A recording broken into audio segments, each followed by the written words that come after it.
কালকে আমরা এর কাটিং ভিডিওটা আপলোড করেছি, আজকে টিচিং ভিডিওটা আপলোড করব। আমি প্রথমেই মেন ফেব্রিকের ওপর লাইলিনটাকে রেখে পিন দিয়ে আটকিয়ে আমি 4-5টা সেলাই করে নিচ্ছি। আপনাদের সুবিধার্থে আমি অন্য কালার দিয়ে সেলাই করছি, যাতে আপনারা দেখে বুঝতে পারেন। একদম কিনারে কিনারে দিয়ে আমি সেলাই করে নেব। তাহলে কি হয়, যখন আমরা এটাকে অ্যাটাচ করব তখন মেন ফেব্রিক এবং লাইলিনটা এক জায়গায় সেট হয়ে থাকবে, নড়াচড়া করবে না। তো দেখে নিন, আমি একদমই সেই জন্য আমি অন্য কালার দিয়ে করেছি। সুন্দর করে সেট করে নেব, নিয়ে বাড়তি যে কাপড়টা থাকবে মেন ফেব্রিকে সেটা আমরা কেটে ওটাকে লাইলিনের সাথে অ্যাডজাস্ট করে কেটে সুন্দর করে ক্লিন করে নেব আর কি। এবার আমি পিঠের ব্যাক পোর্শনটা সেলাই করছি।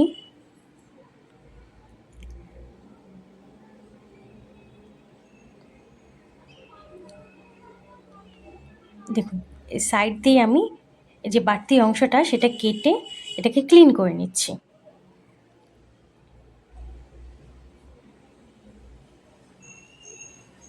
আপনারা চাইলে এখানে বক্রমও ইউজ করতে পারেন গলার কাজটায়। আমি এখানে বক্রম ইউজ করছি না, যেহেতু কাস্টমার ইউজ করতে বারণ করেছে। কাস্টমার যেভাবে বলবে সেভাবেই আমাদের করতে হয়। এটা উনি প্লেন রাখতে বলেছে, যেরকম আমরা অন্য ব্লাউজের ক্ষেত্রে গলার পট্টি লাগাই সেইভাবে। এবার হাতার কাজটা আমি ডিজাইন করব, সেই জন্য পাটটাকে প্রথমে দু সাইড দিয়ে সেলাই করে নিলাম, যাতে বাইরে বেরিয়ে না আসে। এবার পাটটাকে মাঝখানে ধরে মিডিলটা একটা চিহ্ন করে নিলাম। এবার হাতার যে মেন ফেব্রিকের ওপর রেখে পিন দিয়ে আটকে দু সাইড দিয়ে সেলাই করে নেব। দেখুন, দেখলেই বুঝতে পারবেন।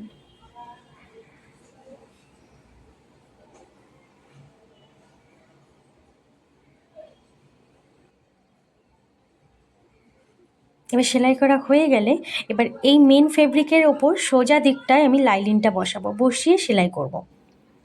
সোজা দিকটায় করলে পরে যখন আমি লাইলিনটা সেলাই করে উল্টে দেব, তখন এটা উল্টো দিকে চলে যাবে লাইলিনটা। এই দেখুন, উল্টে দিচ্ছি, দিয়ে এখানে একটা চাপ সেলাই দিচ্ছি। চাপ সেলাই দেওয়ার সময় সেলাই যে বাড়তি অংশটা সেটা কিন্তু লাইলিনের দিকেই রাখতে হবে। রেখে এবার ওপর দিয়ে আরেকটা চাপ সেলাই দিলে সেলাইটা সুন্দরভাবে বসে যাবে, সেলাইটা। এবার সেলাইটা বসে যাওয়ার পরে আমি সাইড দিয়ে যেরকম আগেরগুলো করেছি সেইভাবে সাইড দিয়ে সেলাই করে নেব, যাতে নড়াচড়া না করে, দুটো ফেব্রিক একসাথে থাকে। সেলাই হয়ে যাওয়ার পরে বাড়তিটুকু কেটে নেব। দেখুন, দুটো হাতা আমি লাগিয়ে নিয়েছি। এবার মেন ফেব্রিকে যে বি পার্ট টি পার্ট থাকে সেটাকে আমি জয়েন্ট করে নিচ্ছি। এবার এস পার্ট ওয়াই পার্ট দুটোই জয়েন্ট করে নেব। আমি একটা করে দেখাচ্ছি, দুটো করে দেখালে ভিডিওটা অনেকটা বড় হয়ে যাচ্ছে।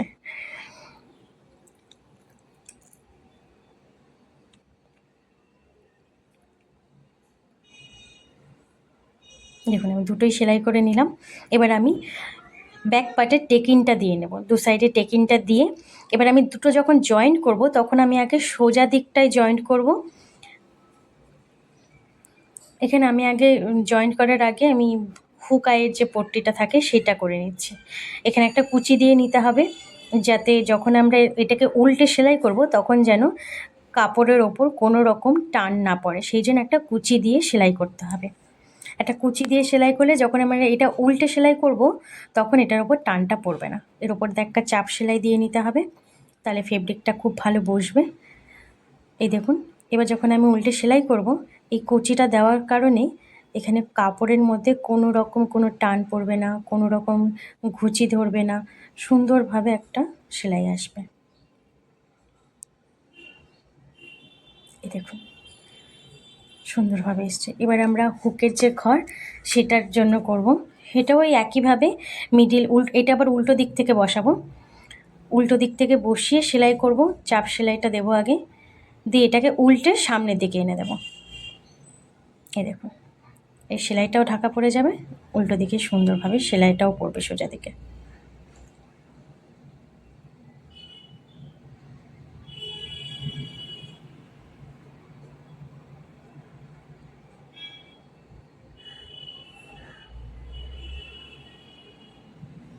আমি সেলাইটাকে মজবুত করার জন্য ডবল সেলাই দিয়ে নিয়েছি,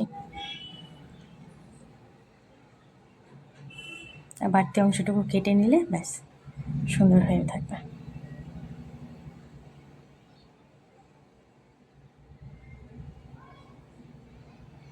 দেখুন আমি সোজা পাশে আগে সেলাইটা জয়েন করব, কাঁধের কাজটা। কেননা যখন আমি এটা উল্টে দেব তখন উল্টো দিকেও সুন্দর একটা ক্লিন থাকবে, সোজা দিকেও একটা ক্লিন ভাব থাকবে। এটা যদি আমি প্রথমেই আগে করতাম, উল্টো দিকে একটা সেলাইয়ের একটা বোঝা যেত যে সেলাই আছে। দেখুন সোজা দিকে করার পরে উল্টো দিকে করলে উল্টো দিকেও সুন্দর একটা ভাব থাকে, সোজা দিকেও একটা থাকে। এরপর আমি সাইডেও ঠিক একইভাবে করে নেব। সাইডে সেলাই করার আগে আমি হাতাটা করে নেব। হাতার সামনের দিকটা 1/2 ইঞ্চি ডিপ করে যে আলমোড়ের কাটটা কাটতে হয় সেটা আমি এখন কেটে নিচ্ছি। নিয়ে হাতাটাকে আমি এইভাবে জয়েন্ট করে নেব সুবিধার্থে। এইভাবে করলেও সুবিধা হয়। এইভাবে আমি জয়েন্ট করে নিচ্ছি, দুটো হাতাই করে নিচ্ছি, করে ডবল সেলাই দিয়ে নিচ্ছি। দিয়ে তারপর আপনাদের দেখাচ্ছি এবার। এই দেখুন দুটো হাতাই করে নিয়েছি। এবার আমি সাইডে যখন সেলাই করব তখন ওই সোজা দিক থেকে আগে একটু সেলাই করে নেব, একদম 1/4 ইঞ্চি, মানে 2 সুতো যেটা বলে সেই রকম ভাবে সেলাই করে তারপর এটাকে আবার উল্টো দিক করে সেলাই করব। তাহলে দেখুন উল্টো দিকেও কোনো কিছু বেরিয়ে নেই, সোজা দিকেও বেরিয়ে নেই। এবার আমি গলার পট্টিটা কেটে গলার পট্টিটা লাগিয়ে নেব। এটাকে তেঁচড়া করে কেটেছি যাতে টানলে একটা খিচাব একটা ভাব আসে।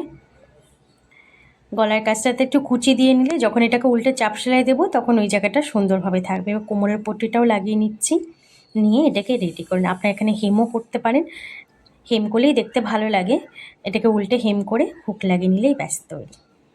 কেমন লাগলো ভিডিওটা আপনাদের? যদি ভালো লাগে প্লিজ লাইক করবেন, কমেন্ট করবেন এবং সাবস্ক্রাইব করবেন আমার চ্যানেলটাকে প্লিজ।